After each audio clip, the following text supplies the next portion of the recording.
Here are solutions to homework set number 4 for ECE 476. In this homework set, we're going to do analog outputs. The first problem is turn on an LED, full on, full off. The second problem has a slow fade. I turn it on and it slowly turns off. That's an analog output during the brightness of an LED. And the third problem is to have it come blinking on and off like this. So how we do that? So the first problem is come up with a circuit so that Pico can turn on and off a 1 watt star LED.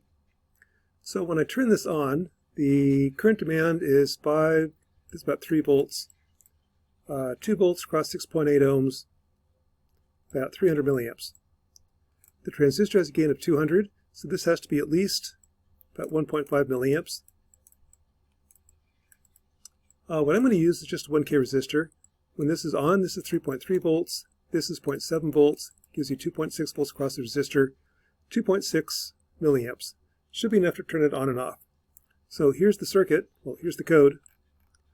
I am going to have my PWM output, planning ahead for a future problem. This will output either 0 or 100, 0 or 65,535 for the PWM. I'll set a button 15 for an input, button 0 for the PWM output, then the code. If the button's pushed, make the pulse width 100%, otherwise 0%. And here's what that looks like. So here's my code. I run it. There's the button value and the light. 0, 1 is off, 0 is on, 100%, 0%, 100, 0.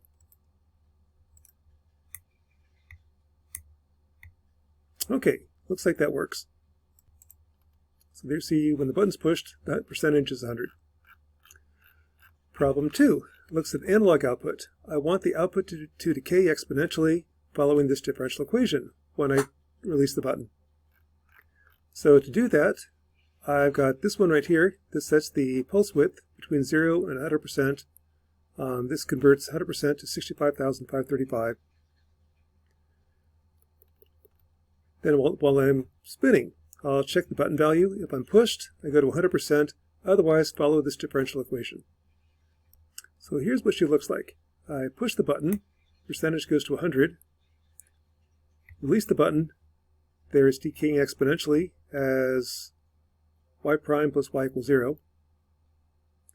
And you can see it as with the LED. Full on, gets dimmer.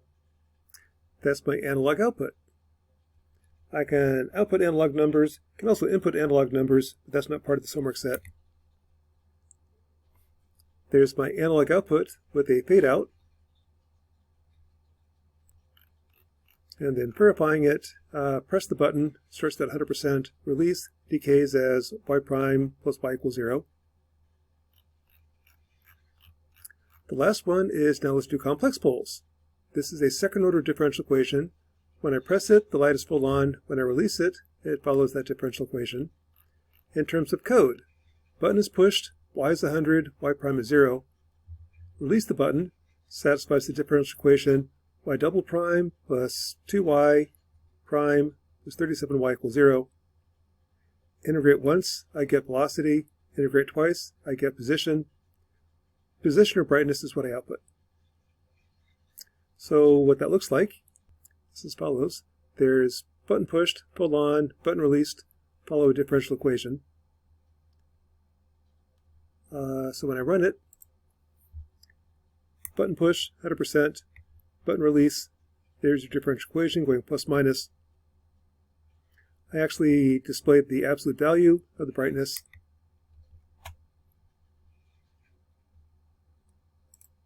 And that's what she looks like. So that is homework set number 4 for Advanced Embedded. With the Pico, you can do analog outputs using PWM. This is for a light. It also works for motors, heaters, just about anything else. There's also analog inputs, which we didn't really look at on this homework set. That'd be like the joystick or something else. I can also read analog voltages.